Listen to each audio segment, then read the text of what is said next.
तो फ्रेंड्स पहुंच गया हूं मैं अभी आगरा ताजमहल देखने के लिए। मैं अपनी कार मैंने खड़ी कर दी है, पार्किंग 115 रुपये। और दिक्कत की बात बस ये हुई कि गाड़ी चलाते चलाते रास्ते में 2 जगह से गाड़ी का स्क्रैच आ गया। बैटरी रिक्शे वाले ने गाड़ी में अलमारी लोड कर रखी थी, एक स्क्रैच उसने ये मार दिया है अगर आप देखेंगे। और दूसरे बैटरी रिक्शे वाले हूँ तो यहाँ से पीछे से ये डैमेज कर दिया जो इस साइड में लगा था। तो भाई साहब ये हालत है क्योंकि जाम बहुत ज्यादा था और मैं अकेला था, तो मेरे को लगा कि गाड़ी चलाऊं या उसको कैप्चर करूं। लेकिन उम्मीद करता हूं आगे का मेरा जो है आगरा का और ताजमहल का टूर बहुत बढ़िया रहेगा, तो आपको दिखाऊंगा नई नई चीजें और पूरा का पूरा कैप्चर करेंगे। तो सभी को मेरी तरफ से जय हिंद जय भारत। तो यहाँ पे एक तो आप देखेंगे गाइड घूमते रहते हैं, और गाइड जो चार्जेस यहाँ बताते हैं 1800 रुपये मुझे उसने बताए थे गाइड ने, जिसमें 1000 रुपये पे आ गया था। फिर वो बोल के और भी कम करने के लिए बोल रहा था, लेकिन मैंने देखा गाइड यहाँ पे 300-400 रुपये में भी मिल जाता है। तो 1-1.5 घंटे 2 घंटे में आपको बताएगा डिटेल्स उसके एरिया के बारे में, जगह के बारे में। तो और ये रिक्शे यहाँ से चलते हैं, हालांकि ज़्यादा दूर नहीं है, आप वॉक करके जा सकते हो। लेकिन रिक्शे में इस वाले मतलब गाड़ी के अंदर काफ़ी सारे लोग बैठ जाते हैं, 20 रुपीज़ पर पर्सन ये लेकर के जाते हैं। तो यहाँ पे आप देखेंगे तो बसेस भी आई हुई हैं। तो ताजमहल एक इंडिया में बहुत बड़ा एक हिस्टोरिकल प्लेस है ताजमहल, और ताजमहल देखने के लोग दूर दूर से आते रहते हैं। तो पूरे इंडिया के हर कोने कोने से, इवन इंडिया के बाहर से भी लोग आते हैं ताजमहल देखने के लिए। तो अभी मुझे 500 मीटर लगातार चलना है, 500 मीटर के बाद मैं पहुंचूंगा ताजमहल के अंदर। तो बहुत ही बड़ी पार्किंग है और मैंने जो एंट्री की है वेस्ट गेट से की है। और यहाँ पे आप देखेंगे तो अंदर बहुत बड़ी बड़ी बसेस भी यहाँ खड़ी हुई हैं, तो लोग बहुत दूर दूर से आते हैं। तो एक अच्छी पार्किंग है कि आपकी गाड़ी यहाँ पार्क हो सकती है। ताजमहल के आसपास की यह मार्केट है, क्योंकि मीना बाजार के नाम से ये मार्केट है यहाँ पे।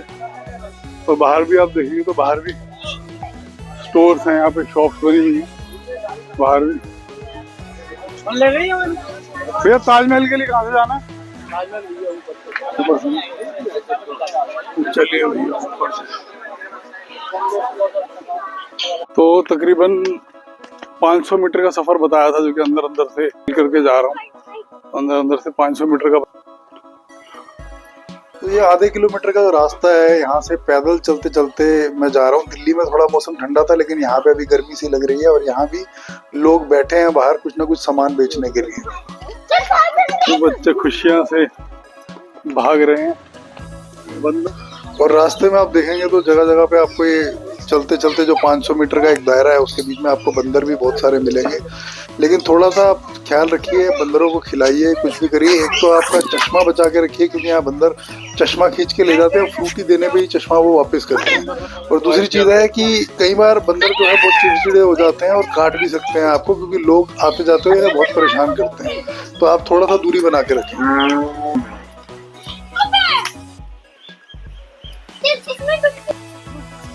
तो जैसे मैं आगे चल रहा हूँ, मैं देख रहा था कि काफ़ी सारे लोगों ने छोटे छोटे काउंटर बीच में बना रखे हैं, छोटी छोटी दुकानें बना रखी हैं, जो कि टिकट वहाँ से डायरेक्ट आपको भेज देते हैं और ये बोलते हैं कि आपको लाइन में नहीं लगना पड़ेगा। मैंने कहा टिकट तो टिकट घर से ही लेंगे, तो टिकट घर पे ही टिकट लेंगे। तो देखते हैं, गाइड भी मिल गए हैं 250 रुपये में, तो ये हमें बताएंगे ताजमहल के बारे में। मेरी इनसे बात हुई है, ये कह रहे मैं इंग्लिश में बताऊँगा, तो इंग्लिश में बताएंगे। अब देखते हैं कितनी इंग्लिश बोल पाते हैं। ठीक है, गेट की एंट्री कहाँ से? टिकट है यहाँ से, टिकट मिलेगा यहाँ से।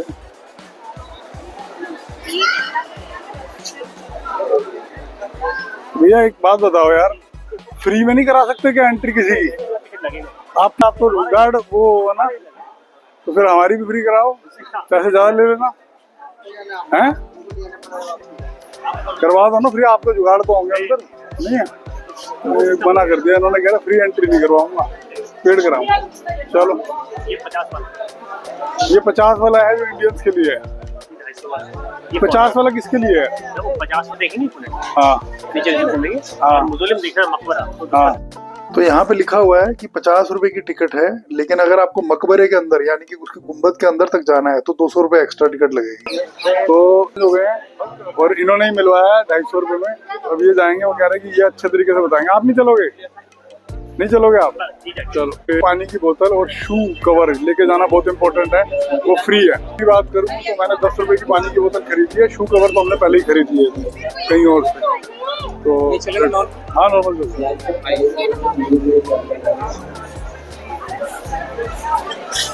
जबरदस्त क्राउड है, देखने वालों की संख्या बहुत ज्यादा है यहाँ पे। भीड़ आज मंडे का दिन था, मुझे लग रहा था इतनी भीड़ नहीं होगी, लेकिन मंडे के दिन, सोमवार के दिन बहुत ज्यादा भीड़ यहाँ पे है।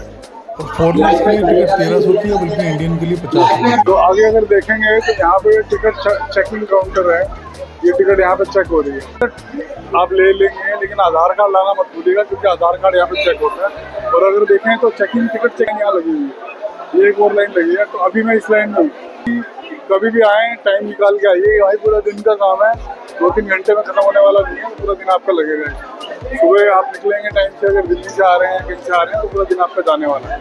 अभी मैं ताजमहल के अंदर नहीं गया हूँ और हमें कार से उधर 1 घंटा तकरीबन ऑलरेडी हो चुका है। लेडीज की लाइन छोटी है काफी, आप देख सकते हो। और अगर मैं आदमी की बात करूँ तो आप देखोगे कितनी बड़ी लाइन, ओवर क्राउडेड है।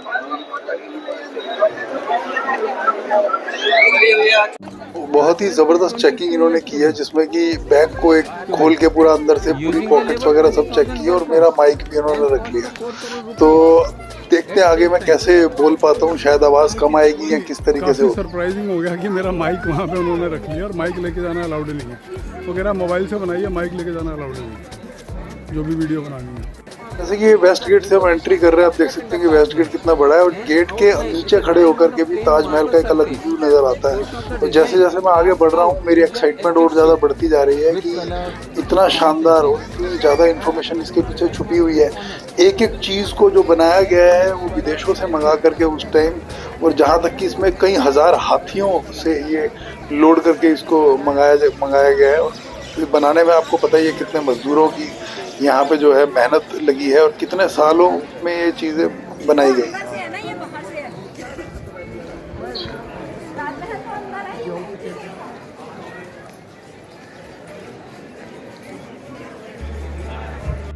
तो बहुत सारी खास बातें, बहुत सारी इन्फॉर्मेशन है जो शायद हमें पता नहीं है, और कोई भी शायद इतनी डिटेल में कोई जानकारी दे नहीं पाएगा। अगर आप देखेंगे तो इतने बड़े बड़े दरवाजे यहाँ लगे हुए हैं। जो पहली इमारत है, ये भी बहुत बड़ी इमारत है, बहुत ही ऊंची है, और इसके अंदर अगर हम बात भी कर रहे हैं तो हमारी आवाज़ जो है गूंज रही है। और अगर मैं ताजमहल की बात करूँ, जैसे कि गाइड ने हमें बताया कि ताजमहल की ऊंचाई, क्योंकि दिल्ली का सबसे बड़ा कुतुब मीनार है, उससे भी ज़्यादा ऊंचा बनाया गया है ताजमहल।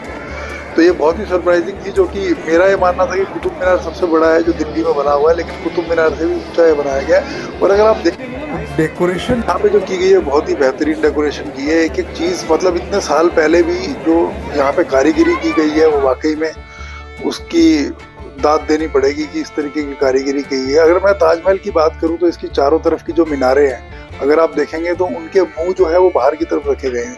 इसमें ये मानना था कि अगर कभी को कल को आंधी तूफान या भूचाल या ऐसी कोई घटना घटती है, तो ये जो मीनारें हैं वो बाहर की तरफ गिरेंगी, अंदर की तरफ नहीं गिरेंगी, जिससे ताजमहल के गुंबद को कोई भी नुकसान पहुंचे। तो लकड़ी की सीढ़ियाँ यहाँ बनाई गई हैं, जो कि टेम्परेरी हैं ऊपर चढ़ने के लिए। और अगर मैं यहाँ पे आकर देखूंगा कि ताजमहल का जो रंग है, और ताजमहल को देखते ही वो चीज़ें बनती है, और ऊपर से खड़े होकर के जब नीचे हम देखते हैं तो व्यू बहुत अच्छा आता है देखने में, और लगता है कि एक ऊंचाई की जगह से हम एक कुछ देख रहे हैं। एक और बहुत खास बात है कि ताजमहल में जो पत्थरों का इस्तेमाल किया गया और जो भी कारीगरी करी गई, उस टाइम के हिसाब से ये करना बहुत ही नामुमकिन टाइप का काम था, क्योंकि इसके लिए विदेशों से कारीगर बुलाए गए थे। क्योंकि ये सब चीज़ें आप देखेंगे कि ताजमहल का एक और बात है कि कलर जो है, मतलब हम सुबह के समय अगर देखेंगे तो थोड़ा सा ये अलग रंग का दिखता है, और रात के समय अगर हम देखेंगे तो इसका कलर चेंज हो जाता है। पूरे वर्ल्ड से ताजमहल को देखने लोग बहुत दूर दूर से आते हैं, क्योंकि आप यहाँ पे क्राउड भी देख सकते हैं। और मुझे उम्मीद नहीं थी, क्योंकि ये वीकडे है, मंडे का दिन था, तो मुझे लग रहा था कि क्राउड कम होगा, लेकिन क्राउड वाकई में बहुत ज़्यादा है। तो चलते हैं गुंबद के अंदर, जिसके लिए हमने 200 रुपये की अलग से टिकट ली थी। तो अंदर का नज़ारा देखते हैं। गुम्बद के अंदर जाने के बाद तो फोटोग्राफी बिल्कुल बंद थी, इसलिए मैं अंदर की वीडियो नहीं बना पाया हूँ। लेकिन एक बात तो है कि गुम्बद के अंदर जाने के बाद मतलब मुझे ऐसा कुछ लगा नहीं कि मैंने जो 200 रुपये स्पेंड करे हैं उसमें कुछ मैं वहाँ पे वो कर पाया हूँ। एक ही चीज़ है, अंदर जा करके मैं पास से पत्थरों को देख पाया, क्योंकि पत्थर बाहर से मंगाए गए थे और अलग अलग रंगों के पत्थर है। ये पत्थर कुछ इस तरीके के हैं जिनमें से लाइट जो है क्रॉस करती है, और लाइट क्रॉस करती है ये चीज़ दिख रही थी, क्योंकि जो बाहर से लाइट आ रही है वो उसे क्रॉस करती है। और यही खास बात है, जो ताजमहल रात में चमकता है चंद्रमा की लाइट से। तो Shahjahan spent his last year gazing at the Taj Mahal with his wife, memory for company, in the care of the favorite daughter Jahanara. After his death, the dead body, Agra Fort of Taj Mahal, the final resting place, 3 February 1666. So these are two Shahjahan. तो ताजमहल से बाहर निकलते ही हम पहुंच गए एक market में, और वहाँ पे जो शॉपकीपर है वो कुछ स्टोन्स की चीज़ों से जो बनाई गई है उसको थोड़ा सा समझा रहा है। तो देख So this ortholapis slowly for like this one. That's the abalone shell. She shell for like that one. There's the green is malachite for like these pieces, and white is madrakal for like that. The orange stone people should light inside Taj Mahal. This from inside Taj Mahal. This is from spark and glow. And then the black is black onyx. तो अभी मैं आया हूँ Hasan gift shop. Hasan gift shop जो कि बिल्कुल ताजमहल के कौन से गेट के बाहर है? साउथ गेट के बाहर। साउथ गेट के बाहर है। तो बहुत अच्छी वैरायटी यहाँ दिखाई। इसमें लाइट जला के दिखा सकते हो क्या किसी में? जलती है लाइट इसमें? मेरा वो पैकेट दे दो। पैक कर दिया आपने? यही वाला है वो? ये पूरा पत्थर ग्लोइंग होगा। हाँ, ये ग्लो करता है। मार्केट में रेट बहुत आगे पीछे है, इसलिए थोड़ा सा आप नेगोशिएट जरूर कराएं। तो हसन जी, जैसे कि इन्होंने बताया 100 रुपए की ज्वेलरी बॉक्स है। हाँ, और आप देखेंगे आइटम्स तो एक से एक बहुत सारी आइटम्स यहाँ रखी हुई हैं। थोड़ा सा हसन जी बताइए जल्दी जल्दी कि क्या क्या चीजें रखी हुई हैं आपके पास? प्रॉपर पॉट है ना, नैपकिन होल्डर मिल जाएगा। हाँ, एलिफेंट्स वगैरह भी आता है, मारने के एलिफेंट्स, प्लेट सेफ्टी पोस्टर्स आता है कप के ऊपर रखने वाले। ओके, ये सब आता है। वॉच भी आता है, मारने का वॉच होता है ना।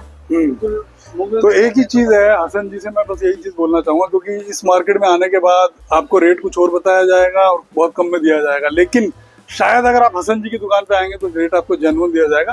थोड़ा बहुत नेगोशिएशन यहाँ भी चलता है, थोड़ा बहुत नेगोशिएट आप कर सकते हैं, कोई दिक्कत नहीं है। बाकी दिखा देता हूँ, बहुत सारी दुकानें यहाँ पे है, बहुत ज्यादा वैरायटी यहाँ पे आपको मिल जाएगी। तो जब भी मौका मिले, जब भी लगे, तो आप कौन से गेट से बाहर निकलना है? साउथ गेट से बाहर निकले और हसन गिफ्ट शॉप पे आए और यहाँ से अपनी परचेजिंग आप कर सकते हैं। तो थैंक यू हसन जी। कौन से गेट से गए थे, कौन से गेट से निकले? भैया आप गए थे बेस्ट गेट। हाँ, तो अभी रिक्शा करके हम जा रहे हैं वापस। क्यों? तो रिक्शे वाले भैया ने जबरदस्त तरीके से दारू पी रखी है और मैं बहुत सतर्क होकर बैठा हूँ। मुझे ऐसा लग रहा है कि ये ठोक ना दे रिक्शा चलाते चलाते। 20 रुपए तो उन्होंने सवारी के ले लिए, लेकिन अगर ठोक के मेरा नुकसान हो गया तो 20 से ज्यादा मुझे भरने पड़ जाएंगे। सड़कें बहुत छोटी छोटी हैं। रिक्शे वाले भैया बार बार ट्राई कर रहे हैं मुझे किसी न किसी मिठाई की दुकान पर रोकने के लिए, ताकि मैं कुछ खरीद पाऊँ।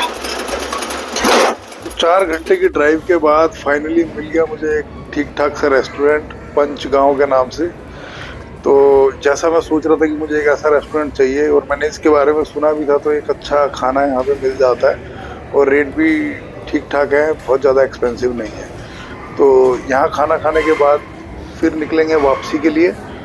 और थाली हमेशा से मुझे बेस्ट लगता है, क्योंकि थाली के अंदर एक ही जगह पे सारी वैरायटी मिल जाती है, 10 जगह अलग अलग ऑर्डर करने की। तो ये वहाँ की स्पेशल थाली है।